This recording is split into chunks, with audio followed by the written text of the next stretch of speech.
In today's video, I am going to teach you how to connect Namecheap domain to Shopify. To get started, log in to your Shopify admin account.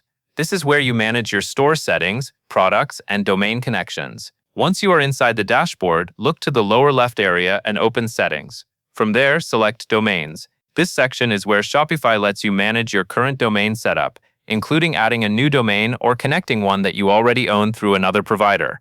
When you are on the Domains page, click Connect Existing Domain. This option is used when your domain was purchased somewhere else and you want to link it to your Shopify store instead of buying a new one directly through Shopify.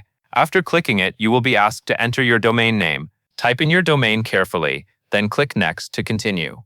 At this point, Shopify may give you different connection options. In the instructions shown here, you can choose Connect manually, or in some cases, log in if that option appears. The manual option is useful when you want to set things up directly through your domain provider. This usually means you will later update the domain settings so they point to Shopify correctly. Make sure the domain you enter is spelled exactly right, since even a small mistake can prevent the connection from working. Once you have selected the available connection method, return to Shopify and click Verify Connection. This tells Shopify to check whether the domain is now pointing to your store properly.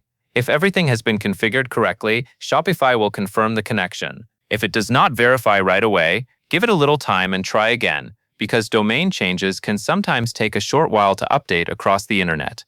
As you go through this process, it is a good idea to double-check that you are working with the correct domain and that you are connecting the exact one you want customers to visit. Staying organized here can help avoid confusion later, especially if you manage more than one domain.